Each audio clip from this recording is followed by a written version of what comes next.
جلوہ افروز ہمارے اساتذہ کرام اور معزز مہمان اعظام، عزیز طلبہ، آج ہم اور آپ یہاں پر جمع ہو کر جشن یوم آزادی منا رہے ہیں، اور صرف یہی نہیں بلکہ پورے ملک ہندوستان میں آج جشن منایا جا رہا ہے۔ سوال اس بات کا ہے کہ ہم اور آپ یہ جشن کیوں منا رہے ہیں؟ اس کے پس منظر کیا ہے؟ اس کا پس منظر کیا ہے؟ جس ملک میں ہم رہتے ہیں اور اللہ کے رسول علیہ الصلاۃ والتسلیم جب مکۃ المکرمہ سے ہجرت کر کے مدینہ المنورہ تشریف لے جا رہے تھے تو بار بار حضور پاک علیہ الصلاۃ والتسلیم مکے کی طرف نظر اٹھا کر دیکھ رہے تھے اور یہ کہہ رہے تھے کہ حب الوطن من الایمان، حب الوطن من الایمان، کہ وطن سے محبت کرنا ایمان کا جز اور حصہ ہے۔ یاد رکھو، جس ملک میں ہم رہتے ہیں بڑی جد و جہد، بڑی قربانیوں کے بعد یہ ملک آزاد ہوا ہے۔ آج ہم جو آزادی کے سانس لے رہے ہیں، ہم آزادی کے ساتھ اس ملک میں جی رہے ہیں اور آزادی کے ساتھ اس ملک میں رہ رہے ہیں۔ یاد رکھو، ہمارے بزرگوں نے، ہمارے بڑوں نے، ہمارے اسلاف نے، بالخصوص علماء کرام نے انگریزوں سے مقابلہ کیا اور اپنی جانوں کو اپنی جانوں کا نذرانہ پیش کیا، اور اس کے بعد بڑی جد و جہد اور قربانیوں کے بعد 15 اگست 1947 کو ہمارا ملک آزاد ہوتا ہے۔ اور اللہ کی بہت بڑی نعمت ہے کہ انسان جس شہر میں، جس ملک میں پیدا ہوتا ہے، اس کی وہاں کی تہذیب، وہاں کی زبان، وہاں کے لوگوں سے اتحاد اور بھائی چارگی، اخوت، الفت اور محبت ہوتی ہے۔ ہم اور آپ ملک ہندوستان کے اندر پیدا ہوئے ہیں، اس مٹی سے محبت کرتے ہیں۔ وجہ یہ ہے کہ حب الوطن من الایمان، حضور پاک علیہ الصلوۃ والتسلیم کا جملہ ہے کہ وطن سے محبت کرنا ایمان کا حصہ ہے۔ اور یاد رکھو، ہمارے بزرگوں نے انگریزوں سے مقابلہ کرتے ہوئے اپنے جان کا نذرانہ پیش کیا، بالخصوص مولانا حسین احمد مدنی نور اللہ المرقدہ۔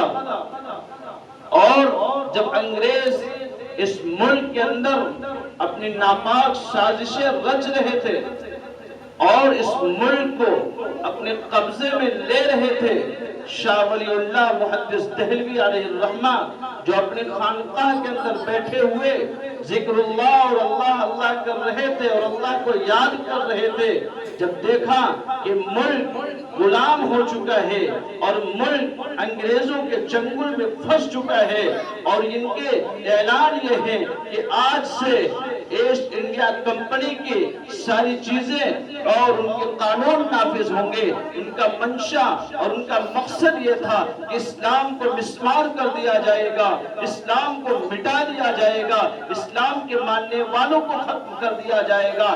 شاہ ولی اللہ محدث دہلوی علیہ الرحمہ اس چیز کو پرکھتے ہیں، جانچتے ہیں، اس کے بعد باہر نکلتے ہیں اور اعلان کرتے ہیں، او خانقاہوں میں بیٹھے ہوئے علماء، او مدارس میں بیٹھے ہوئے علماء، او قال اللہ قال الرسول کے پڑھانے والے علماء، باہر نکلو. اگر ہماری نسلیں، ہمارا ایمان، ہمارے عقیدے محفوظ رہیں گے تو ہماری نسلیں بھی محفوظ رہیں گے. کیوں؟ اگر ایمان باقی نہیں رہے گا، ہمارے عقیدے باقی نہیں رہیں گے، قرآن باقی نہیں رہے گا، شریعت باقی نہیں رہے گی، ہمارا اور آپ کا باقی رہنے سے کوئی مطلب نہیں ہے.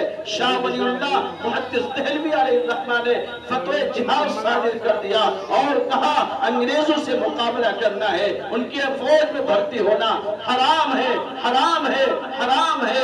اور اپنے سر پر کفن باندھ لیے اور شمشیر ہاتھ میں لے لیے اور ان سے مقابلہ کرنے لیے کھڑے ہو گئے، تیار ہو گئے اور ان سے مقابلہ کرتے رہے. مقابلہ کرتے کرتے یہاں تک کہ علماء چاندنی چوک سے لے کر اور دلی کے لال قلعے تک علماء کو پھانسی کے پھندوں پر لٹکایا گیا، علماء کو سولیوں پر لٹکایا گیا، علماء کو پھانسی دی گئی. اور یاد رکھو مگر علماء کبھی پیچھے نہیں ہٹے اور ان سے مقابلہ کرتے رہے. آخر میں انگریزوں کے داغ کھٹے ہو گئے اور ان کو اس ملک کو چھوڑ کے بھاگنا پڑا. اور آج ہی کا دن تھا کہ جب ملک ہندوستان چھوڑ کر انگریز بھاگے تھے، وہ 15 اگست 1947.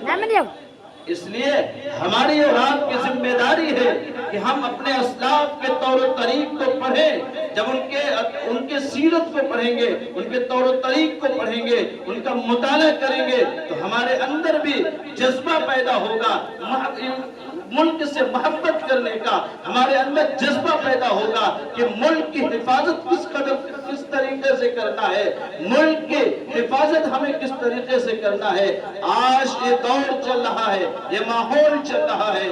کچھ لوگ یہ کہہ رہے ہیں کہ مسلمانوں نے کیا کیا، مسلمانوں نے کیا کیا. یاد رکھو مسلمانوں نے جو ملک کی آزادی میں حصہ لیا ہے وہ کسی اور نے نہیں لیا ہے. اگر مسلمان آگے نہ بڑھتے، اگر مسلمان آگے نہ بڑھتے، علماء آگے نہ بڑھتے، اس ملک کو آزاد کوئی نہیں کر سکتا. برادران وطن بھی آئے ساتھ میں، علماء بھی مل کر اس ملک کو آزاد کیا. اور 15 اگست 1947 کا دن تھا جو اس ملک کو آزاد کیا گیا. مدارس میں پڑھنے والے بچوں، مدارس میں پڑھانے والے اساتذہ کو نہ جانے کیا کیا کہا جاتا ہے. یاد رکھو اسی مدارس سے پڑھنے والے مولانا حسین احمد مدنی بھی ہیں، اسی مدارس سے پڑھنے والے ابوالکلام آزاد بھی ہیں، اسی مدارس سے پڑھنے والے ٹیپو سلطان بھی ہیں. اور ٹیپو سلطان کے آپ واقعات پڑھیں گے تو انگریز ان کی شہادت بھی ہو گئی ہے مگر ان کی لاش کو اٹھانا گوارا نہیں کر رہا. اتنا روب اور دبدبا تھا، کہیں ایسا نہ ہو کہ وہ زندہ ہو جائے اور ان کو ہمارے اوپر حملہ آور ہو جائے. اس لیے بزرگوں کی تاریخ پڑھنا اور اسلاف کی تاریخ پڑھنا، ان کی اوراد گردانی کرنا، یہ ہماری اور آپ کی ذمہ داری ہے. طلبہ عزیز کو چاہیے کہ بزرگوں کی تاریخ پر نگاہ رکھے تاکہ ہمارے اندر بھی جذبے پیدا ہو. محبت کرنا ایمان کا حصہ ہے. اسی باتوں پر ہم اپنی بات کو ختم کرتا ہوں. محبوب کیا منع کرے تو جھنڈا نیچے کرو، محبوب کیا کہتے جھنڈا نیچے کرو.